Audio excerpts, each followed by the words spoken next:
அப்ப மூசா அலைஹிஸ்ஸலாம் அவர்கள் அந்த நேரத்துல சொன்னாங்க, கால கல்லா இன்ன மஅய ரப்பி சயஹ்தீன். ஏன்பா பயப்படுறீங்க? எதுக்கு பயப்படுறீங்க? என்னுடைய இறைவன் என்னோடு இருக்கிறான்.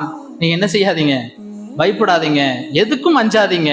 அல்லாஹ் எனக்கு வழிகாமிப்பான், அல்லாஹ் எனக்கு வழிகாமிப்பான், நீங்கள் பயப்பட வேண்டாம் என்று மூசா அலைஹிஸ்ஸலாம் அவர்கள் சொன்னாங்க. அப்ப அந்த நேரத்துல அல்லாஹு தஆலா மூசா அலைஹிஸ்ஸலாம் அவர்களுக்கு வஹி அறிவித்தான். ஃபௌஹைனா இலா மூசா அன்னில்ரிபு பி அஸாக்கல் பஹர். மூசா நபி, ஃபிரௌனுடைய கூட்டத்தார்கள் உங்களை நெருங்கி வந்துட்டாங்க. இப்ப நீங்க என்ன செய்யணும்? எருத்தாப்புல ஒரு கடல், ஒரு நதி, நைல் நதி, நம்மலாம் புக்ல படிச்சிருப்போம், நைல் நதி. அந்த நைல் நதியை உங்க கையில உள்ள குச்சியால் ஓங்கி அடியுங்கள் என்று மூசா அலைஹிஸ்ஸலாம் அவர்களுக்கு அல்லாஹ் கட்டளையிட்டான். உடனே எல்லாம் நடந்துடணும் அப்படின்னு நினைக்க கூடாது. அல்லாஹினுடைய உதவி என்னைக்குமே நம்ம சோதனையிலையும் கஷ்டங்களையும் பிரச்சனைகள்லையும் இருக்கும் பொழுது உதவி ஆரம்பத்துல உடனே கிடைச்சிடாது. நம்ம ஒரு கஷ்டத்துல இருக்கிறோம், ஒரு சோதனையில இருக்கிறோன்னா நம்ம உடனே அல்லாஹ் நமக்கு உதவி செஞ்சிட மாட்டான். நபிமார்களுக்கு அப்படி அல்லாஹ் உதவி செய்யல. இப்ராஹிம் அலைஹிஸ்ஸலாம் அவருடைய வரலாறு குர்ஆன்ல அல்லாஹ் பேசுறான். நபி இப்ராஹிம் அலைஹிஸ்ஸலாம் அவர்கள் நம்ரூத் என்ற மன்னனால் நெருப்பு குண்டத்துல தூக்கி வீசப்பட்டாங்க. அல்லாஹ் நினைச்சா நெருப்பு குண்டத்தில் போடுவதற்கு முன்னாடியே இப்ராஹிம் அலைஹிஸ்ஸலாம் அவர்களை காப்பாற்றிருக்கலாம். ஆனா இப்ராஹிம் அலைஹிஸ்ஸலாம் அவங்க நெருப்புல விழுந்துட்டாங்க. நெருப்புல விழுந்ததுக்கு பிறகுதான் அந்த நெருப்பை அல்லாஹ் குளிர்ச்சியாக மாத்தி இப்ராஹிம் அலைஹிஸ்ஸலாம் அவர்களை காப்பாற்றினான். வாழ்க்கையில இழந்துட்டோம், முன்னேறணும், இப்படியே நம்ம இருக்கிறோமே, நம்ம லைஃப் இப்படி ஆயிருமோ அப்படி என்ன செய்யக்கூடாது. கவலைப்படுறதுனால, 4 பேர்கிட்ட புலம்புறதுனால நம்ம என்ன செய்யறோம்? பக்கத்து வீட்டுல போய் சொல்றோம், அவரு சரியில்லை, சம்பாதிக்க மாட்டாரு, இவங்க சரியில்லை, என் லைஃபே இப்படி ஆயிடுச்சு. யார்கிட்டையும் புலம்புறதுனால எதுவும் மாறாது. அல்லாஹு தஆலா குர்ஆன்ல சொல்றான், வமை யதவக்கல் அலல்லாஹி. சோதனைகள், கஷ்டங்கள், நெருக்கடிகள் உங்களுக்கு வரும் பொழுது எனக்கு அல்லாஹ் இருக்கிறான்ப்பா, அல்லாஹ் என்ன பார்த்துக்கிருவான். காசு இல்லையா, பணம் இல்லையா, கடனா, குடும்ப நெருக்கடியா, எவ்வளவு கஷ்டங்கள் வந்தாலும் வமை யதவக்கல் அலல்லாஹ், எனக்கு அல்லாஹ் இருக்கிறான் அப்படின்னு எந்த ஒரு மனிதன் அல்லாஹ்வை நம்பி வாழுகிறானோ அல்லாஹ் குர்ஆன்ல தெளிவா சொல்றான் பாருங்க, ஃபஹுவ ஹஸ்புஹு. அப்படி நம்பியவர்களுக்கு அல்லாஹ் போதுமானவன். அவர்கிட்ட எந்த நெருக்கடிகள், எந்த கஷ்டங்கள், எந்த சிரமங்கள், எவ்வளவு கடன்கள், எவ்வளவு காசு பணங்கள், நெருக்கடிகள் இருந்தாலும் அல்லாஹ் மீது வைத்த நம்பிக்கையால் அல்லாஹ் என்ன செஞ்சிருவான்? எல்லாத்தையும் அல்லாஹ் மிக விரைவில் அவர்களுக்கு அந்த பிரச்சனைகள்லாம் சரி பண்ணி கொடுத்துருவான். நபிகள் நாயகம் ஸல்லல்லாஹு அலைஹி வஸல்லம் மக்காவில் இஸ்லாத்தை பரப்பும் பொழுது, இஸ்லாத்தை எடுத்து சொல்லும் பொழுது கடுமையான துன்பங்களையும் துயரங்களையும் காஃபிர்கள், முஷ்ரிக்கீன்கள், இறை மறுப்பாளர்கள் அல்லாஹுடைய தூதருக்கும் சஹாபாக்களும் கொடுத்தாங்க. கல்லால் அடித்தார்கள், சொல்லால் அடித்தார்கள், இப்படி எண்ணிலடங்காத கஷ்டங்களை கொடுத்தாங்க. அப்ப அல்லாஹு தஆலா நபி ஸல்லல்லாஹு அலைஹி வஸல்லம் அவர்களை ஹிஜ்ரத் செய்ய சொன்னான். ஹிஜ்ரத்னா ஒரு ஊரை விட்டு இன்னொரு ஊருக்கு போறதுக்கு தான் அரபியில ஹிஜ்ரத்னு சொல்லுவாங்க. அப்ப நபி ஸல்லல்லாஹு அலைஹி வஸல்லம் என்ன செஞ்சாங்க? நம்ம இஸ்லாத்தை பத்தி சொல்றோம், அல்லாஹ் பத்தி சொல்றோம், ஆனா என்னோடு சேர்ந்து என்னுடைய தோழர்களும் கஷ்டப்படுறாங்க. நம்ம என்ன செஞ்சிடலாம்? மக்காவிலிருந்து மதீனாக்கு ஹிஜ்ரத் செஞ்சு பயணம் செஞ்சு இந்த ஊரை விட்டு போயிடலாம் அப்படின்னு முடிவு எடுத்துடுறாங்க. அப்ப அல்லாஹுடைய தூதர் மதீனாவுக்கு போயிடுறாங்க. மதீனாவுக்கு போனா இதே முஹர்ரம் மாதத்தினுடைய பிறை 10, முஹர்ரம் மாதத்தினுடைய பிறை 10 அன்றைக்கு மதீனாவில் யூதர்கள் எல்லாம் நோன்பு பிடிக்கக்கூடியவர்களாக இருந்தார்கள். யூதர்கள்லாம் யாரு? அப்ப அல்லாஹுடைய தூதர் அந்த யூதர்கள்ட்ட போய் கேட்டாங்க, இன்னைக்கு உங்களுக்கு எதுவும் சிறப்பான நாளா, எதுக்கு நோன்பு பிடிக்கிறீங்க என்று கேட்டாங்க. அப்ப யூதர்கள்லாம் சொன்னாங்க, எங்களுடைய நபி மூசா அலைஹிஸ்ஸலாம் அவர்கள் இந்த நாளில் தான் காப்பாற்றப்பட்டார்கள். மூசா நபியினுடைய எதிரியான ஃபிரௌன் இந்த நாளில் தான் கடலில் மூழ்கடிக்கப்பட்டு அவனை அல்லாஹு தஆலா இந்த நாளில் தான் அழித்தான். மூசா நபிக்கு அல்லாஹ் வெற்றியை கொடுத்தான். அதனால் மூசா அலைஹிஸ்ஸலாம் அவர்கள் முஹர்ரம் பிறை 10 ஆஷராவுடைய தினத்தில் நோன்பு பிடிக்கக்கூடியவர்களாக மூசா அலைஹிஸ்ஸலாம் இருந்தாங்க, அல்லாஹுக்கு நன்றி செலுத்தக்கூடிய விதமாக. அதனால் நாங்களும் என்ன செய்யறோம்? நோன்பு பிடிக்கிறோம் என்று யூதர்கள் பதில் சொன்னாங்க. அப்ப ரசூலுல்லாஹி ஸல்லல்லாஹு அலைஹி வஸல்லம் உடனே சொன்னாங்க, மூசா நபிக்கு நீங்க நெருக்கமானவர்களை விட நாங்க ரொம்ப நெருக்கமானவர்கள். குர்ஆனில் அல்லாஹு தஆலா மூசா அலைஹிஸ்ஸலாம் அவருடைய வரலாறை முழுவதுமாக பேசுறான். இப்போ உங்களை விட நாங்க தான் மூசா அலைஹிஸ்ஸலாம் அவர்களுக்கு ரொம்ப பிரியமானவர்கள், நெருக்கமானவர்கள், உகந்தமானவர்கள். அதனால நாங்களும் நோன்பு பிடிப்போம் என்று அல்லாஹுடைய தூதர் ஸல்லல்லாஹு அலைஹி வஸல்லம் அவங்க உடனே சஹாபாக்களை நோன்பு பிடிக்க சொன்னாங்க. ஆஷுராவுடைய முஹர்ரம் 10 அன்றைக்கு நோன்பு பிடிக்க சொன்னாங்க. அப்ப சஹாபாக்களை சில பேர் கேட்டாங்க, யா ரசூலல்லாஹ், யூதர்களும் முஹர்ரம் பிறை 10 அன்றைக்கு நோன்பு பிடிக்கிறாங்க, நம்மளும் நோன்பு பிடிக்கிறோம், அப்ப ரெண்டு மதமும் ஒன்றாகிறாதா? அவங்களும் 10 பிடிக்காங்க, நாங்களும் 10 பிடிக்கும், அப்போ ரெண்டும் ஒன்றுபடுறது போல இருக்குதே அப்படின்னு சஹாபாக்கள் கேட்டாங்க. அப்ப ரசூலுல்லாஹி ஸல்லல்லாஹு அலைஹி வஸல்லம் சொன்னாங்க, அடுத்த வருடம் நான் ஹயாத்தாக இருந்தால், உயிரோடு இருந்தால், பிறை 9 பிறை 10 நான் சேர்த்து நோன்பு பிடிப்பேன் என்று சொன்னாங்க. ஆனா அல்லாஹு தஆலா அடுத்த வருடம் ஸல்லல்லாஹு அலைஹி வஸல்லம் அவர்கள் இந்த உலகத்தில் ஹயாத்தாக இல்லை. அப்ப அந்த அடிப்படையில தான் நம்ம என்ன செய்யறோம், முஹர்ரம் பிறை 9, முஹர்ரம் பிறை 10 இந்த 2 நாட்கள் நம்ம என்ன செய்யறோம், நோன்பு பிடிக்கிறோம். இதுல நாம் கவனிக்க வேண்டிய, முக்கியமாக தெரிந்து கொள்ள வேண்டிய ஒரு வரலாற்று செய்தி, வரலாற்று பின்னணி, வரலாற்று படிப்பினை, மூசா அலைஹிஸ்ஸலாம் அவர்களுடைய எதிரியான ஃபிரௌன் அழிக்கப்பட்ட வரலாறு. அல்லாஹு தஆலா குர்ஆன்ல இதை தெளிவாக அல்லாஹு தஆலா பேசுறான். மூசா அலைஹிஸ்ஸலாம் அவர்கள் நபியாக அனுப்பப்பட்டாங்க. மூசா அலைஹிஸ்ஸலாம் அவர்களும் அவர்களோடு சேர்ந்த சமூகத்துக்கு பனி இஸ்ரவேலர்கள் அப்படின்னு சொல்லுவாங்க. மூசா நபியும் அவர்களோடு சேர்ந்தவர்களுக்கு பனி இஸ்ரவேலர்கள் அப்படின்னு சொல்லுவாங்க. மூசா அலைஹிஸ்ஸலாம் அவர்களுக்கு எதிராக ஒரு சவாலாக இருந்தவன் தான் ஃபிரௌன். அந்த ஃபிரௌனும் அவனுடைய கூட்டத்தார்களுக்கும் கிபுத்திகள் சொல்லுவாங்க. ஃபிரௌனும் அவனுடைய கூட்டத்தார்களுக்கு கிபுத்திகள் அப்படின்னு சொல்லுவாங்க. ஃபிரௌன் யாருன்னா, அவனை மாதிரி ஒரு அநியாயக்காரன் இந்த உலகத்தில் இனி பிறக்கவே மாட்டான். இன்னைக்கு நம்ம ஆட்சியாளர்களை அநியாயக்காரன் சொல்றோம். இந்திய நாட்டினுடைய பிரதமரை நம்ம அநியாயம் பிடிச்சவன், இப்படி அக்கிரமா பண்றான் அப்படின்னு சொல்றோம்.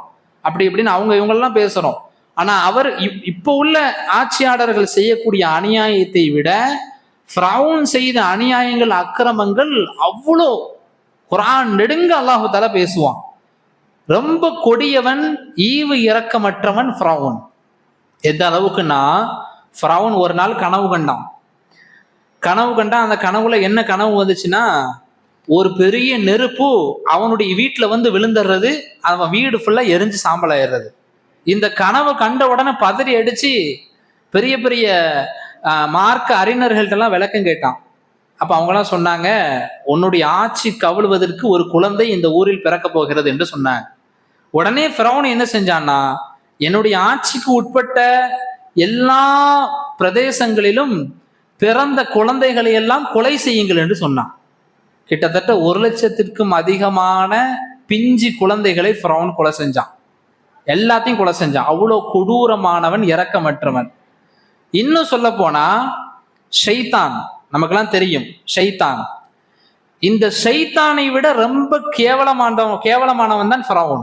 இப்போ ஷைத்தான் எடுத்துக்கிட்டீங்கன்னு வைங்களேன், ஷைத்தானுக்கு இறைவன் யாருன்னா, அந்த ஷைத்தான் சொல்லுவான் என்னுடைய இறைவன் அல்லாஹ் தான் சொல்லுவான். ஷைத்தான் அல்லாஹ்வை மறுக்கல. ஷைத்தான் எதுக்கு விரட்டப்பட்டான்? ஷைத்தானை மாதிரி அல்லாஹ்வை வணங்கினவன் யாரும் கிடையாது. இந்த உலகத்தில் அவன் நெற்றிப்படாத, சஜிதா செய்யாத இடமே இல்லை. எல்லா இடங்களிலும் சஜிதா செய்தான். ஷைத்தான் அல்லாஹுக்கு அவ்வளவு உகந்தமானவனாக இருந்தான். ஒரு நல்ல அடியானாக, அபுதாக ஷைத்தான் இருந்தான். ஆனா அல்லாஹ் ஆதம் அலைஹிஸ்ஸலாம் அவர்களுக்கு ஷைத்தானை சஜிதா செய்ய சொன்னா, நான் எப்படி சஜிதா செய்வேன் என்று பெருமை அடித்தான். அல்லாஹ் ஷைத்தானை விரட்டி விட்டான். அதோடு ஷைத்தான் சபதம் போட்டான், உன்னுடைய எல்லா அடியார்களையும் நான் வழிகெடுப்பேன் என்று சபதம் போட்டான். இது ஷைத்தானுடைய வரலாறு. ஆனா இந்த ஷைத்தானை விட கெட்டவன் யாரு தெரியுமா? ஃபிரௌன். ஏன்னா ஷைத்தான் அல்லாஹ் தான் இந்த உலகத்தை படைத்தான், அவன் தான் இறைவன் என்று ஏத்துக்கிட்டான்.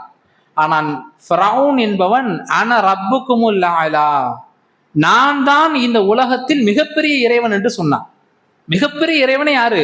நான் தான் என்று சொன்னான். அப்போ ஷைத்தான் என்ன செஞ்சான், ஃபிரௌன் தூங்கிட்டு இருக்கும் போது ஃபிரௌனுடைய ரூம் அறையை கதவை தட்டினான். கதவை தட்டினவுடனே ஃபிரௌன் உள்ள இருந்து சொன்னா, யாருப்பா வந்திருக்கிறதுன்னு கேட்டான். அப்போ ஷைத்தான் சொன்னா, கதவுக்கு பின்னாடி இருக்கிறது யாரும் கூட உனக்கு தெரியல, நீலாம் மிகப்பெரிய இறைவனா என்று ஷைத்தான் காரி துப்பி விட்டு போனான் என்று வரலாற்று செய்திகள் நம்ம பார்க்கிறோம். அப்போ ஷைத்தானை விட கேவலமானவன் தான் ஃபிரௌன். தன்னை இறைவன் என்று பெருமை அடித்துக் கொண்டான். ஃபிரௌன் என்ன செஞ்சான்? மூசா அலைஹிஸ்ஸலாம் அவர்களையும் அவர்களை சார்ந்த கூட்டத்தார்களையும் அடிமையாக நடத்தினான். எந்த அளவுக்குன்னா, பாத்ரூம் கழுவுறது, கொத்தனார் வேலை பார்க்கறது, வீடு வாசல் பெருக்கிறது, இப்படி மட்டகரமான எல்லா வேலைகளுக்கும் பனி இஸ்ரவேலர்கள் மூசா அலைஹிஸ்ஸலாம் அவர்களை சார்ந்த கூட்டத்தார்களை ஒரு அடிமையாக ஃபிரௌன் என்ன செஞ்சான்? வச்சு நடத்தினான். அடிமையாக நடத்தினது மட்டும் இல்லாம அடிச்சு கொடுமைப்படுத்தினான். கடுமையாக சாட்டையால சவுக்கால அடிச்சு ரொம்ப கொடுமைப்படுத்தினான். இந்த கொடுமைகளிலிருந்து எப்படிரா தப்பிக்கேன்னு அந்த மக்கள் ரொம்ப அவதிப்பட்டாங்க.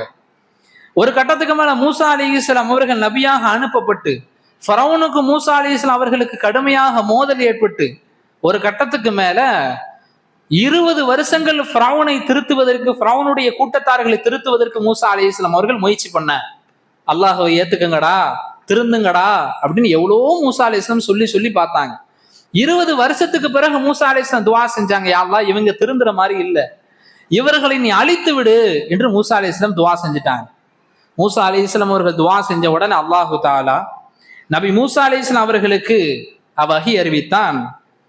வஅவ்ஹைனா இலா மூசா அன் அஸ்ரி பிஇபாதி. மூசா நபியே, என்னுடைய அடியார்களான பனி இஸ்ரவேலர்கள், உங்களுடைய கூட்டத்தார்கள், இவர்களை எல்லாம் நீங்கள் கிளப்பி தயார் செய்து இரவில் நீங்கள் ஊரை விட்டு கிளம்பி போயிருங்க. இந்த மிஸ்ர் தேசத்துல இருக்காதீங்க, நீங்க என்ன செஞ்சிருங்க? ஊரை விட்டு கிளம்பி போயிருங்க என்று அல்லாஹு தஆலா மூசா அலைஹிஸ்ஸலாம் அவர்களுக்கு வஹி அறிவித்தான். அதோடு சேர்த்து அல்லாஹ் சொல்றான், இன்னக்கும் முத்தபஊன், நீங்கள் கிளம்பி போனாலும் ஃபிரௌனும் அவனுடைய படைகளும் உங்களை துரத்திக்கிட்டு வரும். நீங்க ஊரை விட்டு உங்களை ஃபிரௌன் கொடுமைப்படுத்துறான், கஷ்டப்படுத்துறான், நீங்க என்ன செஞ்சிருங்க? உங்க குடும்பங்கள், உங்களுடைய கூட்டத்தார்கள் எல்லாரும் என்ன செஞ்சிருங்க? கிளம்பி போயிருங்க, ஊரை விட்டு போயிருங்க. ஆனால் இன்னக்கும் முத்தபஊன், நீங்கள் போனால் பின்னாடி ஃபிரௌன் துரத்தி கொண்டு வருவான் என்று அல்லாஹு தஆலா வஹி அறிவித்து விட்டான். மூசா அலைஹிஸ்ஸலாம் அவங்களுக்கு சொல்லிட்டான். அப்ப மூசா அலைஹிஸ்ஸலாம் தன்னுடைய கூட்டத்தார்கள்லாம் கூட்டி சொன்னாங்க, அல்லாஹ் இப்படி சொல்லி இருக்கிறான், நம்ம என்ன செஞ்சிடலாம்? ஊரை விட்டு கிளம்பிடுவோம் அப்படின்னு முடிவு பண்ணிட்டாங்க. ஆனா ஊரை விட்டு கிளம்புறது ரொம்ப ரிஸ்க். ஏன்னா மிஸ்ர் தேசத்தினுடைய எல்லா பகுதிகளிலையும் ஃபிரௌனுடைய படைகள் குவிக்கப்பட்டு இருக்கும். அவனுடைய காவலாளர்கள், அவனுடைய படைகள் குவிக்கப்பட்டிருக்கும். யார் கண்ணையும் மறைச்சி ஊரை விட்டு கிளம்பி போயிட முடியாது. அப்ப என்ன செய்யலாம் அப்படின்னு பார்த்தா, பனி இஸ்ரவேலர்களுக்கு ஒரு பெருநாளுடைய நாள் வரும். இப்ப நம்ம நோம்பு பெருநாள், ஹஜ்ஜு பெருநாள் அப்படின்னு கொண்டாடுறோம் இல்லையா? அவங்களுக்கு ஒரு பெருநாளுடைய நாள் ஒன்று வரும். அந்த பெருநாளுடைய நாளை கொண்டாடுவதற்காக நாங்கள் ஒரு இடத்துக்கு போகணும் அப்படின்னு ஃபிரௌன்ட்ட போய் நம்ம அனுமதி கேட்போம் அப்படின்னு மூசா அலைஹிஸ்ஸலாம் அவர்கள் ஒரு ஐடியா கொடுக்குறாங்க. அப்ப மூசா அலைஹிஸ்ஸலாமுடைய கூட்டத்தார்கள்லாம் ஃபிரௌன் இடத்துல போய், இங்க பாருங்க, நாங்க என்ன செய்யறோம், எங்களுக்கு ஒரு ஈது பெருநாள், எங்களுக்கு ஒரு விழா, நாங்கள் சந்தோஷமாக இருக்கக்கூடிய ஒரு நாள் எங்களுக்கு வருது. அந்த நாளுக்காக வேண்டி நாங்க கிளம்பி ஒரு இடத்துல போய் நாங்க சாப்பாடு சமைச்சு சந்தோஷமாக நாங்கள் இருப்போம். அதுக்கு எனக்கு நீங்க அனுமதி கொடுக்கணும், நாங்க எல்லாரும் அங்க போயிட்டு வரணும், எங்களுக்கு நீங்க அனுமதி கொடுங்க அப்படின்னு சொல்ல உடனே, சரி பெருநாள் தானே கொண்டாட போறானுங்க அப்படின்னு ஃபிரௌன் சரி போயிட்டு வாங்கன்னு அனுமதி கொடுத்துட்டான். கொஞ்ச நேரத்துல அல்லாஹு தஆலா வஹி அறிவிக்கிறான், நீங்க ஊரை விட்டு கிளம்புறதுக்கு முன்னாடி நீங்க என்ன செய்யுங்க? ஃபிரௌனும் அவனுடைய கூட்டத்தார்கள்ட்ட இருக்கக்கூடிய நகைகள், அந்த நகைகளை கடனாக வாங்கி போட்டுட்டு போங்க அப்படின்னு அல்லாஹு தஆலா சொன்னான். அப்ப இவங்கெல்லாம் போய் ஃபிரௌன்ட்ட போய் கேட்கறாங்க, நாங்க இது மாதிரி பெருநாளுக்காக வேண்டி போறோம், நல்ல ட்ரெஸ் எல்லாம் போட்டிருப்போம், ஆனா எங்கள்கிட்ட நகைகள்லாம் கிடையாது, நாங்க அடிமையாக தான் வாழ்றோம், உங்களுடைய நகைகளை எங்களுக்கு கடனாக கொடுத்தன்னா நாங்க போய் சந்தோஷமா இருப்போம்னு சொன்னா, சரி ஃபிரௌன் சரி கடனா தானே கேட்கறான் அப்படின்னு கிபித்திகளுடைய ஃபிரௌனுடைய கூட்டத்தார்களுடைய எல்லா பெண்களுடைய நகையும் கலட்டி கொடுத்துட்டாங்க.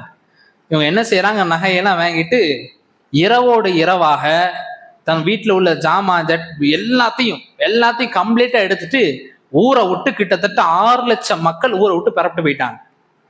மூசா அலைஹிஸ்ஸலாம் அவங்களோட சேர்ந்து 6 லட்சம் பனி இஸ்ரவேலர்கள் ஊரை விட்டு கிளம்பி போயிட்டாங்க. ஊரை விட்டு கிளம்பி போயிட்டாங்க. ஃபிரௌனுக்கு இந்த செய்தி தெரியாது. ஃபிரௌன் என்ன நினைச்சுக்கிட்டு இருக்கான்? இவங்க விழா கொண்டாடுறதுக்கு பெருநாளுக்காக வேண்டி போயிருக்காங்கன்னு நினைச்சுக்கிட்டு இருக்கான். மறுநாள் காலை விடுகிறது. காலை விடிந்தவுடன் தான் ஃபிரௌனுக்கு செய்தி வருது, இவனுங்க எல்லாம் ஊரை விட்டு போயிட்டானுங்க, உன்னை ஏமாத்திட்டானுங்க என்ற செய்தி ஃபிரௌனுக்கு என்ன செய்யுது? வருது. வந்த உடனே ஃபிரௌனுக்கு ஆத்திரமும் கோபமும், அல்லாஹு அக்பர், ரொம்ப கோபப்பட்டான். கோபத்துல ஃபிரௌன் என்ன செஞ்சான்? ஊர்ல அவனை சுத்தி, மிஸ்ர் தேசத்துல சுத்தி இருக்கக்கூடிய எல்லா படைகளுக்கும் தூது செய்தி அனுப்பினான். எல்லா படைகளும் வாங்க அப்படின்னு தூது செய்தி அனுப்பினான். கிட்டத்தட்ட 16 லட்சம் படைகள் ஃபிரௌனுக்காக வேண்டி ஒன்று கூடியது. 16 லட்சம் 16 லட்சம் படைகளை திரட்டி கொண்டு ஃபிரௌன் என்ன செஞ்சான்? ஃபஅத்பஹும் முஷ்ரிகீன். அதிகாலை சூரியன் உதித்தவுடன் அந்த பனி இஸ்ரவேலர்களை பிடிப்பதற்காக வேண்டி ஃபிரௌனும் 16 லட்சம் படைகளும் அவர்களை பிடிப்பதற்கு ஓடி போறாங்க. கிட்டத்தட்ட கருப்பு குதிரைகள் மட்டுமே 1 லட்சம் குதிரைகள் கிதாப்ல எழுதுவாங்க தஃப்சீர்ல. இப்படி 1 லட்சம் கருப்பு குதிரைகள், யானை படைகள் என்று பெரிய 16 லட்சம் வீரர்களை திரட்டி கொண்டு பனி இஸ்ரவேலர்களை பிடித்து அவர்களை கொல்லுவதற்காக வேண்டி. ஏன்னா ஃபிரௌனை ஏமாத்திட்டு போயிட்டாங்கல்ல, விழாக்கு போறேன்னு சொல்லிட்டு ஊரை விட்டு கிளம்பிட்டாங்க. அவன் கோபத்துல எல்லாரையும் கொல்லணும்னு இவன் என்ன செய்யறான்?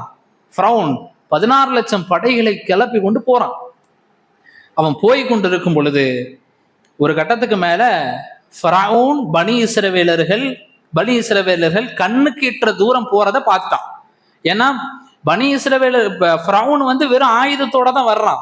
அவன் சீக்கிரமா என்ன செஞ்சிடலாம்? பயணம் செஞ்சு வந்துடலாம். ஆனா பனி இஸ்ரவேலர்கள் மூசா அலைஹிஸ்ஸலாம் அவருடைய கூட்டத்தார்கள் 6 லட்சம் மக்கள் எப்படி பயணம் செய்யறாங்க? வீட்டுல உள்ள ஜாமான் ஜட்டி எல்லாம் சுமைகள், அந்த சுமைகளோடு விறுவிறுன்னு நடந்து போக முடியாது, மெதுவா தான் நடந்து போறாங்க.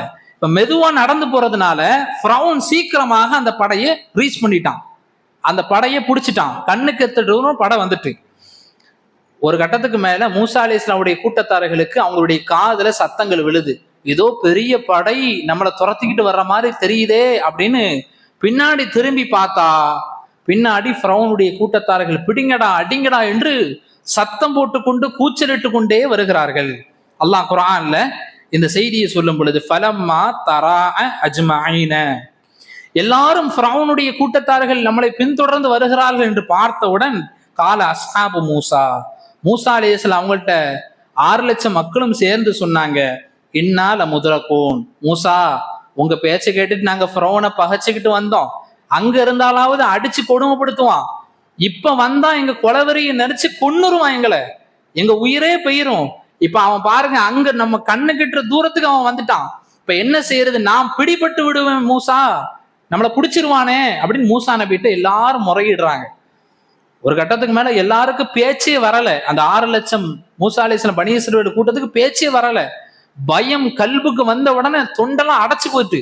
ஏன்னா மாட்டுனா ஃபிரௌன் கண்டிப்பா எல்லாத்தையும் கொன்றுவான், ஈவு இறக்கமற்றவன் ஃபிரௌன். அப்ப மூசா அலைஹிஸ்ஸலாம் அவர்கள் அந்த நேரத்துல சொன்னாங்க, கால கல்லா இன்ன மஅய ரப்பி சயஹ்தீன். ஏன்பா பயப்படுறீங்க? எதுக்கு பயப்படுறீங்க? என்னுடைய இறைவன் என்னோடு இருக்கிறான், நீங்க என்ன செய்யாதீங்க, பயப்படாதீங்க, எதுக்கும் அஞ்சாதீங்க, அல்லாஹ் எனக்கு வழிகாமிப்பான், அல்லாஹ் எனக்கு வழிகாமிப்பான், நீங்கள் பயப்பட வேண்டாம் என்று மூசா அலைஹிஸ்ஸலாம் அவர்கள் சொன்னாங்க. அப்ப அந்த நேரத்துல அல்லாஹு தஆலா மூசா அலைஹிஸ்ஸலாம் அவர்களுக்கு வஹி அறிவித்தான். ஃபௌஹைனா இலா மூசா அன்னில்ரிப் பி அஸாக்கல் பஹர். மூசா நபி, ஃபிரௌனுடைய கூட்டத்தார்கள் உங்களை நெருங்கி வந்துட்டாங்க, இப்ப நீங்க என்ன செய்யணும்? எருத்தாப்புல ஒரு கடல், ஒரு நதி, நைல் நதி, நம்மலாம் புக்ல படிச்சிருப்போம், நைல் நதி. அந்த நைல் நதியை உங்க கையில உள்ள குச்சியால் ஓங்கி அடியுங்கள் என்று மூசா அலைஹிஸ்ஸலாம் அவர்களுக்கு அல்லாஹ் கட்டளையிட்டான். ஏன்னா ஒரு நெருக்கடியான ஒரு சூழல். பின்னாடி பார்த்தா ஃபிரௌனுடைய படைகள் விரட்டிக்கிட்டு வருது. சரி, அவன்கிட்ட இருந்து எப்படி தப்பிக்கன்னு வழி. வலது பக்கம் பார்த்தா பெரிய மலைப்பகுதி, இடது பக்கம் பார்த்தா அதுவும் பெரிய மலைப்பகுதி, மலை மேல ஏற முடியாது. எருத்தாப்புல பார்த்தா பெரிய நைல் நதி. இப்ப வேற வேலையே இல்லை, நதியை கடந்துதான் போகணும். அப்போ உடனே அல்லாஹு தஆலா இந்த நதியை கடப்பதற்கு ஃபௌஹைனா இலா மூசா, மூசா அலைஹிஸ்ஸலாம் அவர்களுக்கு அல்லாஹ் வஹி அறிவித்தான். அன்னில்ரிப் பி அஸாக்கல் பஹர், இந்த கடலில், இந்த நைல் நதியில் உங்கள் அசா குச்சியை கொண்டு ஓங்கி அடியுங்கள் என்று சொன்னான்.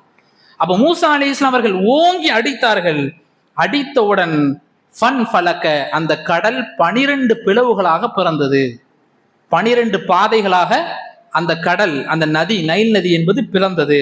ஃபகான குல்லு ஃபிர்கின் கத்தௌதில் அலீம், அல்லாஹ் குர்ஆன்ல சொல்றான்.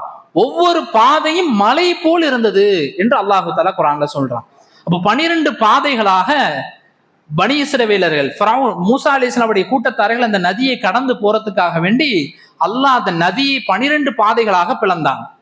12 பாதையாக பிளந்த உடனே எல்லாரும் அந்த நதி உலக்க போறதுக்கு போறாங்க. பார்த்தா சேறு சகதியுமா இருக்கு.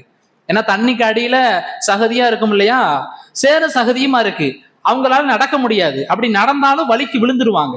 இப்ப என்ன செஞ்ச அல்லாஹு தாலா, அந்த 12 பாதைகளிலும் ஒரு உஷ்ண காத்தை அல்லாஹ் அனுப்பினான், ஒரு வெப்ப காத்தை. அந்த உஷ்ண காத்தை உள்ள அனுப்பின உடனே சேரும் சகதியமாக இருந்த அந்த 12 இடங்களும் ரோடு போட்ட மாதிரி மாறிடுச்சு. அப்படி பளிச்சுன்னு ஆயிடுச்சு, எல்லாம் காஞ்சு போச்சு. இப்ப மூசா அலைஹிஸ்ஸலாம் சொன்னாங்க, வாங்க எல்லாரும் 12 பாதைகள் வழியாக இந்த கரையிலிருந்து அந்த கரையை நம்ம கடந்து விடலாம் என்று சொல்றாங்க. 6 லட்சம் மக்களும் 12 பாதைகள் வழியாக கடந்து போறாங்க. கடந்து போறதை பார்த்த ஃபிரௌன் இன்னும் வேகமாக வர்றான். வேகமாக வந்து அந்த நதிக்கு அருகில் நின்று சொன்னா, பாத்தீங்களா, எனக்காக வேண்டிதான் இந்த நதி பிளக்கப்பட்டு இருக்கிறது 12 பாதைகளாக என்று ஃபிரௌன் தன்னைத்தானே பீற்றி கொண்டான், தன்னைத்தானே பெருமைப்படுத்திக்கிறான். சரி, கிபத்திகள் ஃபிரௌனுடைய படை வீரர்கள்லாம் சொல்றாங்க, நதி உள்ளக்க இறங்குங்க, நம்மளும் போய் பிடிப்போமேன்னு சொல்றாங்க. அப்போ ஃபிரௌனுக்கு உள்ளத்துல ஒரு பயம் இருக்குது, ஒருவேளை இந்த நதியில நம்ம காலை வச்சுட்டா நமக்கு எதுவும் ஆயிருமோ அப்படின்ற பயம் உள்ள இருக்குது. ஆனாலும் ஃபிரௌனு அவனுக்கு அவனே என்ன செய்யறான், சமாதானப்படுத்திக் கொள்வதற்காக வேண்டி, எனக்காக வேண்டிதான் நதி பிளக்கப்பட்டது, என்னுடைய ஆற்றலை பார்த்தீர்களா, சக்தியை பார்த்து பெருமை அடிக்கிறான். ஆனா மனசுல ஒரு பயம் இருக்குது, அவனால காலை எடுத்து வைக்க முடியல. பின்னாடி உள்ள படைகள்லாம் 16 லட்சம் படைகளுடைய தளபதிகள் சொல்றாங்க, உள்ள எடுத்து காலை எடுத்து உள்ள வைங்க, போவோம் போவோம் பிடிப்போம், அவங்க போய்கிட்டு இருக்காங்க சொல்றாங்க. ஆனா ஃபிரௌனால் எடுத்து வைக்க முடியல. இந்த நேரத்தில் அல்லாஹ் ஃபிரௌனை உள்ளே இழுத்து கடலில் மூழ்கடித்து அழிப்பதற்காக வானத்திலிருந்து ஜிப்ரீல் அலைஹிஸ்ஸலாம் அவர்கள் அந்த நதிக்கு உள்ள இறங்கினாங்க. 12 பாதைகள்ல ஒரு பாதைகள்ல ஜிப்ரீல் அலைஹிஸ்ஸலாம் அவர்கள் ஒரு அழகான ஆண் குதிரையில் வந்து இறங்கினாங்க. அந்த ஆண் குதிரை பார்ப்பதற்கு அவ்வளவு ஈர்ப்பாக அழகான ஒரு குதிரை. ஃபிரௌன் வந்த குதிரை பெண் குதிரை. ஃபிரௌன் வந்த குதிரை பெண் குதிரை. ஜிப்ரீல் அலைஹிஸ்ஸலாம் அவர்கள் நதி உள்ளக்க, அந்த நைல் நதி உள்ளக்க அந்த பாதையில இறங்கின குதிரை ஆண் குதிரை. இப்ப இந்த ஃபிரௌனுடைய பெண் குதிரைக்கு ஜிப்ரீல் அலைஹிஸ்ஸலாம் அவர்கள் இறங்கி அந்த ஆண் குதிரையின் மீது ஒரு ஈர்ப்பு ஏற்பட்டது. ஈர்ப்பு ஏற்பட்டு உடனே என்ன செஞ்சுட்டு, அந்த பெண் குதிரை நதி உள்ளக்க இறங்கிட்டு அந்த குதிரையோட போய் நின்றுட்டு, ஆஹா நம்ம தலைவன் உள்ள பூந்துட்டானாண்டு 16 லட்சம் மக்கள் என்ன செஞ்சுட்டாங்க, நைல் நதி உள்ளக்க பூந்து அந்த பாதையை கடக்கும் பொழுது அல்லாஹு தஆலா தன்னுடைய குர்ஆனில் சொல்லுகிறான், அவர்கள் கடக்கும் பொழுது ஃபஅன்ஜைனா மூசா வமன் மஅஹு அஜ்மஈன், மூசாவையும் அவர்களோடு சேர்ந்த எல்லோரையும் நாம் அந்த நைல் நதியில் இருந்து ஈடேற்றம் அடைத்து அவர்களை காப்பாற்றினோம். எல்லாரும் என்ன செஞ்சிட்டாங்க, அந்த நைல் நதி 12 பாதைகளாக பிளந்துச்சு. அந்த 12 பாதைகள் வழியாக 6 லட்சம் மக்களும் கடந்து போயிட்டாங்க. மூசா அலைஹிஸ்ஸலாம் அவர்களுக்கு வெற்றியை கொடுத்தோம். சும்ம அகரக்கனல் ஆகிரீன், ஃபிரௌனையும் அவருடைய கூட்டத்தார்களையும் அல்லாஹ் அந்த நைல் நதியில் வைத்து மூழ்கடித்தான். அந்த நதிக்கு அல்லாஹ் கட்டளையிட்டான், நீ மூடிக்கொள் என்று சொன்னான். அந்த நதி மூடியது. ஃபிரௌனோடு சேர்த்து 16 லட்சம் படை வீரர்கள் தண்ணியில் மூழ்கடிக்கப்பட்டு, ஆனா ரப்புக்குமுல் ஆலா, நான் தான் உயர்ந்த இறைவன் என்று பெருமை அடித்த அந்த ஃபிரௌனை அல்லாஹ் தண்ணியில் வைத்து அல்லாஹு தஆலா என்ன செஞ்சிட்டான், எல்லாரும் 16 லட்சம் படைகளும் ஒட்டு மொத்தமாக அல்லாஹ் ஃபிரௌனுடையும் அவருடைய படைகளையும் அல்லாஹ் அழித்தான். மூசா அலைஹிஸ்ஸலாம் அவர்களுக்கு அல்லாஹ் வெற்றியை கொடுத்தான் என்பதை அல்லாஹு தஆலா குர்ஆன்ல நமக்கு தெளிவாக சொல்றான். கிட்டத்தட்ட ஃபிரௌன் இறந்ததுக்கு பிறகு அந்த நதி ஃபிரௌனை தூக்கி வீசிட்டு வெளியில, நான் ஃபிரௌனுடைய உடலை ஏத்துக்க மாட்டேன்னு. சரி, ஃபிரௌனுடைய உடலை மண்ணுல புதைச்சு பார்க்கறாங்க, மண்ணு வெளியே கக்கிட்டு, நான் ஃபிரௌனுடைய உடலை நான் ஏத்துக்க மாட்டேன்னு. ஏன்னா அல்லாஹ் ஃபிரௌனுடைய அந்த உடலை உலக முடிவு நாள் வரைக்கும் தான் பெரிய இறைவன் என்று சொன்னவனுடைய கதி என்ன என்பதை ஒரு அத்தாட்சியாக இருக்க வேண்டும் என்று இன்னும் வரைக்கும் ஃபிரௌனுடைய உடலை எதுவுமே செய்ய முடியல. அழுகி நாத்தம் எடுத்து, நீங்க நெட்ல குரோம்ல செக் பண்ணா தெரியும், மியூசியம் எகிப்துல உள்ள மியூசியத்துல இன்னும் வரைக்கும் ஃபிரௌனுடைய உடல் அப்படியே இருக்குது, அழுகி போய் இருக்குது. அப்ப நான் தான் இறைவன் என்ற பெருமை அடித்தனுடைய கதி இதுதான். அப்ப இந்த ஆஷுராவுடைய தினத்தில் மூசா நபியும் மூசா அலைஹிஸ்ஸலாமுடைய கூட்டத்தார்களையும் அல்லாஹ் வெற்றி அடைய செய்தான். ஃபிரௌனையும் அவருடைய கூட்டத்தார்களையும் அல்லாஹ் கடலில் மூழ்கி அழித்தான். இதனால் தான் நாங்கள் நோன்பு வைத்தோம் என்று யூதர்கள் சொல்ல, உடனே அல்லாஹுடைய தூதர், நாங்களும் அல்லாஹுக்கு நன்றி செலுத்தக்கூடிய விதமாக இந்த ஆஷுராவுடைய தினத்தில் நாங்களும் நோன்பு வைப்போம் என்று. ஆஷுராவுடைய நோம்பிற்கு மிக முக்கியமான காரணம் நபி மூசா அலைஹிஸ்ஸலாம் அவர்களுடைய இந்த வெற்றி. இதுல இருந்து நம்ம விளங்க வேண்டியது என்ன, இந்த வரலாற்று செய்தியிலேருந்து நமக்கு என்ன படிப்பன அப்படின்னா, நம்ம வாழ்க்கையில நெருக்கடிகள், கஷ்டங்கள், ரொம்ப இன்னல்கள், எதுக்குடா வாழ்றோம், வாழ்றதுக்கு பெசாரில் செத்தரலாம் போல இருக்கு, இப்படிலாம் நம்முடைய மனநிலை சில நேரங்கள் மாறும். வீட்டில் உள்ள சூழல்கள் அல்லது வெளியில உள்ள சூழல்கள் நம்முடைய மனநிலையை மாற்றும். ரொம்ப நெருக்கடியான ஒரு சூழல் நமக்கு என்ன செய்யும், சில நேரங்கள்ல வரும். காசு பணங்கள நெருக்கடி வரும், உறவுகளால் நெருக்கடி வரும், கட்டின கணவனால் நெருக்கடி வரும், மனைவியால், ஏன் பிள்ளைகளால் நெருக்கடிகள் வரும், கவலைகள் வரும். எதுக்குடா வாழ்றோன்ற மாதிரி இருக்கும். சரி, நம்ம வாழ்க்கை இதுக்கப்புறம் மாறாதா, இதுக்கப்புறம் இங்க மாற போகுது, அவ்வளவுதான் என் வாழ்க்கை அப்படின்னு தயவு செஞ்சு நினைக்காதீங்க. நீங்க பாருங்க, மூசா அலைஹிஸ்ஸலாம் அவருடைய இந்த வரலாற்றில் நபி மூசா அலைஹிஸ்ஸலாம் அவர்கள் அவருடைய கூட்டத்தார்களை அழைத்து கொண்டு ஃபிரௌனிடமிருந்து தப்பித்து வந்துட்டாங்க. எருத்தாப்புல பார்த்தா கடல், ஒரு நதி, வலது பக்கமும் இடது பக்கமும் மலை, பின்னாடி ஃபிரௌனுடைய 16 லட்சம் படைகள் துரத்தி கொண்டு வருது. எவ்வளவு நெருக்கடியான ஒரு நிலைமை. நம்மளை அழிச்சிருவான், நம்மளை கொன்றுவான், அவனதான் போச்சுடா அப்படின்னு அவர்களுடைய கூட்டத்தார்கள் நினைக்கும் பொழுது மூசா அலைஹிஸ்ஸலாம் அவர்கள் அல்லாஹ் மீது வைத்த நம்பிக்கை என்ன? கல்லா இன்ன மஅய ரப்பி சயஹ்தீன். எதுக்குப்பா பயப்படுறீங்க, என்னுடைய இறைவன் என்னோடு இருக்கிறான், அவன் வழிகாட்டுவான் என்று அல்லாஹ்வை நம்பினார்கள். அவ்வளவு நெருக்கடியான ஒரு சூழலிலும் கடல் பிளந்தது, நைல் நதி பிளந்தது. மூசா அலைஹிஸ்ஸலாம் அவர்களும் அவருடைய கூட்டத்தார்களும் கரையை கடந்து வெற்றி அடைந்தார்கள். 16 லட்சம் படைகளோடு ஃபிரௌனை அல்லாஹ் அழித்தான். அப்ப மூசா அலைஹிஸ்ஸலாம் அவருடைய தவக்குல், அல்லாஹ் மீது உண்டான தவக்குல் எந்த அளவுக்கு இருக்கிறது என்பதை நான் புரிஞ்சுக்கணும். இப்ப அல்லாஹ்வை நம்பணும். வாழ்க்கையில இழந்துட்டோம், முன்னேறணும், இப்படியே நம்ம இருக்கிறோமே, நம்ம லைஃப் இப்படி ஆயிருமோ அப்படின்னு என்ன செய்யக்கூடாது. கவலைப்படுறதுனால, 4 பேர்கிட்ட புலம்புறதுனால நம்ம என்ன செய்யறோம், பக்கத்து வீட்டுல போய் சொல்றோம், அவரு சரியில்லை, சம்பாதிக்க மாட்டாரு, இவங்க சரியில்லை, என் லைஃபே இப்படி ஆயிடுச்சு. யார்கிட்டையும் புலம்புறதுனால எதுவும் மாறாது. அல்லாஹு தஆலா குர்ஆன்ல சொல்றான், வமை யதவக்கல் அலல்லாஹி. சோதனைகள், கஷ்டங்கள், நெருக்கடிகள் உங்களுக்கு வரும் பொழுது எனக்கு அல்லாஹ் இருக்கிறான்ப்பா, அல்லாஹ் என்ன பார்த்துக்கிருவான். காசு இல்லையா, பணம் இல்லையா, கடனா, குடும்ப நெருக்கடியா, எவ்வளோ கஷ்டங்கள் வந்தாலும் வமை யதவக்கல் அலல்லாஹ், எனக்கு அல்லாஹ் இருக்கிறான் அப்படின்னு எந்த ஒரு மனிதன் அல்லாஹ்வை நம்பி வாழுகிறானோ, அல்லாஹ் குர்ஆன்ல தெளிவா சொல்றான் பாருங்க, ஃபஹுவ ஹஸ்புஹு. அப்படி நம்பியவர்களுக்கு அல்லாஹ் போதுமானவன். அவர்கிட்ட எந்த நெருக்கடிகள், எந்த கஷ்டங்கள், எந்த சிரமங்கள், எவ்வளவு கடன்கள், எவ்வளவு காசு பணங்கள், நெருக்கடிகள் இருந்தாலும் அல்லாஹ் மீது வைத்த நம்பிக்கையால் அல்லாஹ் என்ன செஞ்சிருவான், எல்லாத்தையும் அல்லாஹ் மிக விரைவில் அவர்களுக்கு அந்த பிரச்சனைகள்லாம் சரி பண்ணி கொடுத்துருவான். நம்மளுக்கு இருக்கக்கூடிய பிரச்சனை என்ன தெரியுமாங்க, உடனே எல்லாம் சரியாகிடணும் அப்படின்னு நம்ம நினைக்கிறோம். அப்படித்தானே? நாளைக்கே வீடு கட்டிடணும், நாளைக்கே பெரிய லெவலுக்கு நம்ம போயிடணும், இன்னைக்கே பிரச்சனை சரியாயிடணும். என்னைக்குமே அல்லாஹ் ஒரு தவணையை வச்சிருக்கிறான். நம்ம குடும்பத்திலையோ நம்ம வீடுகள்லையோ ஒரு பிரச்சனை நடக்குன்னா அதை ஆற போட்டு கொஞ்சம் நாள்ல தான் அது சரியாகும். உடனே பணக்காரன் ஆயிட முடியாது, அதான் நீ அம்பானி மாதிரிலாம் ஆயிரும். உடனே வீடு கட்டி, எல்லாத்துக்கும் ஒரு தவணை. பாருங்க, சூரியன் உடனே டக்குன்னு உச்சி வெயில நம்மளை கொண்டு அடிக்குதா? கொஞ்சம் கொஞ்சமா சூரியன் உதிக்குது, கொஞ்சம் கொஞ்சமா மறையுது. மழை உடனே சுச்சுன்னு பெய்யறதா? அப்படி பெய்யாது. கொஞ்சம் கொஞ்சமா துளியாக மழை விழுது, அதே மாதிரி கொஞ்சம் கொஞ்சம் துளியாக மழை அல்லாஹ் நிப்பாட்டுறான். எல்லாமே அல்லாஹ் கொஞ்சம் கொஞ்சமாகத்தான் அல்லாஹ் தஆலா ஒரு கால அவகாசத்தோடு நம்முடைய வாழ்க்கையை மாற்றுவான். உடனே எல்லாம் நடந்துடணும் அப்படின்னு நினைக்க கூடாது. அல்லாஹினுடைய உதவி என்னைக்குமே நம்ம சோதனையிலையும் கஷ்டங்களையும் பிரச்சனைகள்லையும் இருக்கும் பொழுது உதவி ஆரம்பத்துல உடனே கிடைச்சிடாது. நம்ம ஒரு கஷ்டத்துல இருக்கிறோம், ஒரு சோதனையில இருக்கிறோன்னா நம்ம உடனே அல்லாஹ் நமக்கு உதவி செஞ்சிட மாட்டான். நபிமார்களுக்கு அப்படி அல்லாஹ் உதவி செய்யல. இப்ராஹிம் அலைஹிஸ்ஸலாம் அவருடைய வரலாறு குர்ஆன்ல அல்லாஹ் பேசுறான்.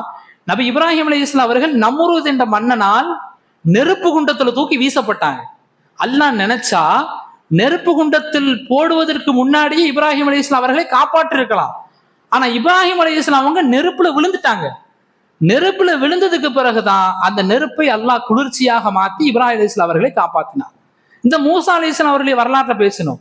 மூசா நபி நினைச்சா ஃபிரௌனை அன்னைக்கே அழிச்சு அல்லாஹ் அவனை ஒன்னில்லாம ஆக்கி இருக்கலாம்.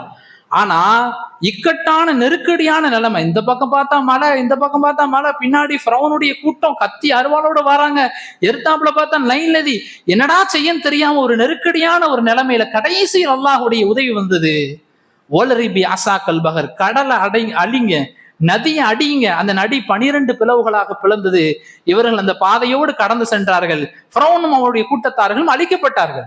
அப்ப நபிமார்களுக்கு உடனே அல்லாஹு தாலா உதவியை கொடுத்துட மாட்டான். உடனே எல்லாமே சரியாயிராது. வாழ்க்கையில துன்பங்கள், கஷ்டங்கள், சிரமங்கள், நெருக்கடிகள் எல்லாம் அல்லாஹ் நமக்கு ஒரு சோதனையாக கொடுப்பான். அந்த சோதனையில் என்னுடைய அடியான் பொறுமையாக இருக்கிறானா என்று அல்லாஹ் பார்ப்பான். ஆனால் அந்த பிரச்சனைகளும் கஷ்டங்களும் நிரந்தரமா இருக்குமானா இருக்காது, நிரந்தரமா இருக்காது. இன்ன மஅல் உஸ்ரி யுஸ்ரா, அல்லாஹ் குர்ஆன்ல சொல்றான். கொஞ்சம் பிரச்சனைகள், நெருக்கடிகளுக்கு பிறகு மகிழ்ச்சியை உங்களுக்கு நான் தருவேன் என்று அல்லாஹ் வாக்குறுதி கொடுக்கிறான். அதனால இப்ப நடக்கிற நிகழ்கால பிரச்சனைகள், மனசு கவலைகளை வச்சுக்கிட்டு என் வாழ்க்கையே போச்சு, இப்படித்தான் அப்படித்தான் அப்படின்னு நினைச்சிடக்கூடாது. லைஃபை நம்ம வெறுத்துறாம அல்லாஹ் மீது நம்பிக்கை வைத்து நம்ம வாழ்ந்தால் நம்முடைய வாழ்க்கை இன்ஷா அல்லாஹ் ஒரு நல்ல உயரத்திற்கு அல்லாஹ் தான் நம்முடைய வாழ்க்கையை மாற்றுவான் என்பது குர்ஆனுடைய இந்த மூசா அலைஹிஸ்ஸலாமுடைய வரலாறு மூலியமா கிடைக்கும். அதே போல நம்முடைய பிரச்சனைகள் ஆரம்பத்திலேயே அல்லாஹுடைய உதவி வராது, நெருக்கடியான ஒரு நேரத்தில் அல்லாஹ் நம்மளை காப்பாத்திடுவான். அல்லாஹ் நமக்கு அந்த உதவி என்பது அல்லாஹுடைய உதவி, அவனுடைய மகிமையை, அந்த நெருக்கடி, ரொம்ப நெருக்கடியை தான் அதை நம்ம அந்த கராமத், அந்த அற்புதத்தை அல்லாஹ் நம்மளை பார்க்க வைப்பான். அதனால இன்ஷா அல்லாஹ் வரக்கூடிய காலங்கள்ல அல்லாஹ் மீது தவக்குல் வைத்து நம்ம வாழணும். அதே போல இந்த ஆஷுராவுடைய நோன்பு, இன்னைக்கு மாஷா அல்லாஹ் நம்ம எல்லாரும் நோன்பு பிடிச்சோம். நாளைக்கு இன்ஷா அல்லாஹ், நாளைக்கு தான் முக்கியமான நோன்பு, முஹர்ரம் பிறை 10, நாளைக்கு தான் ஆஷுரா, அந்த 10வது நோன்பு. அந்த நோன்பை பிடிக்கிறதுனால அல்லாஹுடைய தூதர் ஸல்லல்லாஹு அலைஹி வஸல்லம் அழகாக நமக்கு சொன்னாங்க, சியாமு யௌமி ஆஷுரா, யார் முஹர்ரம் பிறை 10, 9ம் 10ம் சேர்த்து ஆஷுராவுடைய நோன்பை யார் பிடிக்கிறாரோ, சியாமு யௌமி ஆஷுரா அஹ்தஸிம அலல்லாஹி தஆலா, நான் அல்லாஹ் மீது நம்பிக்கை வைக்கிறேன், அன் யுகஃபிர சனத்தல்லதி கபலஹு, யார் ஆஷுராவுடைய நோன்பை 9, 10 பிறைகளில் யார் ஆஷுராவுடைய நோன்பை வைக்கிறாரோ, போன வருஷம் நம்ம செஞ்சிருப்போம்ல பாவங்கள், அந்த பாவங்களை எல்லாம் அல்லாஹ் மன்னிக்கிறான் என்று ஸல்லல்லாஹு அலைஹி வஸல்லம் சொன்னாங்க. பாருங்க, நம்ம இன்னைக்கு நோன்பு வச்சிருக்கிறோம், இன்ஷா அல்லாஹ் நாளைக்கு நம்ம என்ன செய்ய போறோம், நோன்பு வைக்க போறோம். இப்ப நோன்பு வச்சு நம்ம முடிச்சுட்டா போன வருஷம் நம்ம செஞ்ச பாவங்கள் மாஷா அல்லாஹ் அல்லாஹ் நம்மளுடைய பாவங்களை மன்னிச்சிருவான். பாருங்க, ஒரு 2 நோன்பு ஒரு வருடம் செய்த பாவங்கள் நமக்கு மன்னிப்பாக இருக்கு. இப்போ ஆஷுராவுடைய நோன்பு இன்னைக்கு சில பேர் பிடிக்காட்டிலும் நீங்க என்ன செய்யுங்க, 10, 11 பிடிங்க. நாளைக்கு பிறை 10 பிடிச்சிட்டு பிறை 11 என்ன செய்யலாம், தாராளமா சேர்த்து பிடிக்கலாம். ஆக 2 நோன்பாக நம்ம என்ன செய்யணும், ஆஷுரா நோன்பை ஒன்று பிறை 9, 10 பிடிக்கணும், அல்லது 10, 11 பிடிக்கணும். ஆஷுராவுடைய நோன்பை நாம் விட்டாலும் 11ஓடு என்ன செஞ்சிருங்க, சேர்த்து பிடிங்க. அல்லாஹ் தஆலா இந்த ஆஷுராவுடைய தினத்தில் நிறைய மகிமைகளை வச்சிருக்கிறான், நிறைய அற்புதங்கள் அல்லாஹ் வச்சிருக்கிறான். இமாம் ஷாஃபி ரஹிமஹுல்லாஹ் சொல்லுவாங்க, மிகப்பெரிய ஃபுகஹா, மார்க்க அறிஞர், ஆஷுராவுடைய தினத்தில் இரவில் கேட்கக்கூடிய துஆக்கள் எல்லாம் கபூலாகும் என்று அல்லாஹுடைய தூதர் ஸல்லல்லாஹு அலைஹி வஸல்லம் வம்சாவளியில் வந்த இமாம் ஷாஃபி ரஹிமஹுல்லாஹ் அவங்க சொல்லுவாங்க. அதனால இன்ஷா அல்லாஹ் நோன்பு பிடிங்க. அந்த நோன்பு என்பது நம்முடைய பாவங்களை என்ன செய்ய, மன்னிக்கக்கூடியதாக இருக்கும். மாஷா அல்லாஹ், அல்ஹம்துலில்லாஹ், ரொம்ப ஒரு மகிழ்ச்சியான ஒரு சந்தோஷமான ஒரு நிலைமை. ஒரு நல்ல காரியத்துக்கு நம்ம ஊர் மக்கள் எல்லாரும் ஒன்று சேர்ந்து என்ன செஞ்சுறாங்க பாருங்க, மகரிபிலே எல்லாரும் வந்தாங்க, நோன்பு திறக்கிறதுக்கு ஏற்பாடு பண்ணாங்க, நேர்ச்சைக்கு ஏற்பாடு பண்ணாங்க, திக்ரு மஜ்லிஸ்ல அமைதியாக உட்கார்ந்து இருந்தாங்க. இப்படி ஒரு நல்ல காரியத்திற்காக நம்ம ஒன்று சேர்ந்து இருக்கும் பொழுது மாஷா அல்லாஹ் இந்த ஊரில் ஒற்றுமை, ஒரு நிம்மதி, ஒரு சலாமத்தான ஒரு நிலைமை அல்லாஹ் தஆலா ஏற்படுத்துவான். இன்ஷா அல்லாஹ் அடுத்தடுத்த நாட்கள்ல சபை பராத்துடைய இரவா இருக்கட்டும், அடுத்தடுத்த நாட்கள்ல இது போன்ற விசேஷமான மஜ்லிஸ்கள் நடக்கும்போது இதே போன்ற பெண்கள், ஆண்கள் எல்லாரும் இன்ஷா அல்லாஹ் என்ன செய்யுங்க, ஒத்துழைப்பு கொடுங்க. வந்தவர்கள் அனைவர்களுக்கும் மனமார்ந்த நன்றிகள். அல்லாஹ் உங்களுடைய வாழ்க்கையில் எல்லா நிறைவான பரக்கத்துகளையும் ரஹ்மத்துகளையும் சென்று அருள் புரிவானாக. ஆமீன். வாஹிர் தாவானா அல்ஹம்துலில்லாஹி ரப்பில் ஆலமீன். அஸ்ஸலாமு அலைக்கும் வரஹ்மத்துல்லாஹி தஆலா வபரகாத்துஹு.